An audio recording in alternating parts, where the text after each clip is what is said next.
That's it. In the U.S. Declaration of Independence, there's a sentence that goes like, all men are created equal, and they are endowed by their Creator with certain inalienable rights.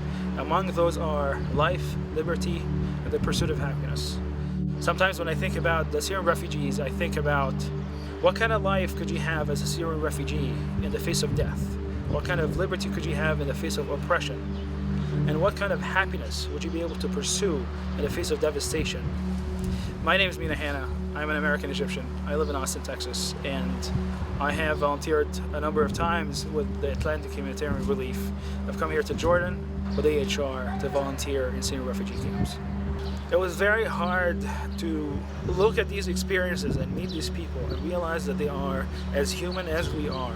But there's really nothing in common between us. We speak the same language, that's about it. What really ties us together is our own humanity. You look at injustice and you look at people who are suffering, who are going out of destruction and war. And they all had stories about relatives, first-degree relative, a son, a father, a mother, who were lost in war, who were injured in a demonstration.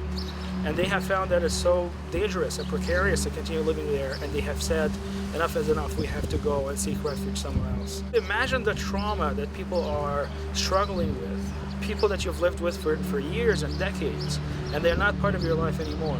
The first time that I have come here was in 2016. We went to a camp called Azraq, northwest of Jordan. The specific sector we went to was heavily guarded. At any rate, I chose to go and be on translation duty. As I said, I'm Egyptian, I speak the language, so I worked with a psychiatrist we had on duty. She was very tied to Syria. Obviously, it kind of reminded her of, a life, her life in the years past. And she broke down and she cried, and I said, I will take over and I will go. And I thought that maybe because I don't have a specific relationship and a bond to this place, maybe I'll be able to stand the stories that I will hear. 3 people in, we saw a person, 1, 2, 3, and 3 people in, I broke down. He had his child with him. His dad was very worried about him, and he would wake in the middle of the night and he would scream. He goes to the window and scream and look at the sky. His father told the story, and the story was heart-aching. It's just so painful to hear something like that. The people that he lost, his wife and half of his children. He said that he swam across the river with that kid who was with us on his back, and they ended up in Mosul, where at the time ISIS was there. That same night, they ran from the bombardment by the Syrian government, by the Syrian army. In Mosul, Russians were bombarding the town from one hill to another. And what he had to do was to walk from Mosul down south to seek refuge in Jordan. That's a couple 100 kilometers. And he took his kid and another brother, and he just came here and just telling us about what he saw. It broke me that day.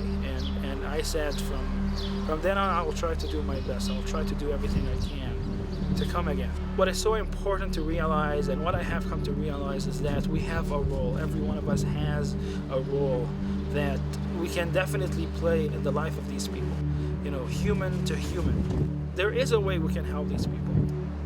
In the context of my own life, I was in shock at the little things that I worry about every day. I worry about my job and my career and all of that, which everybody does and everybody should.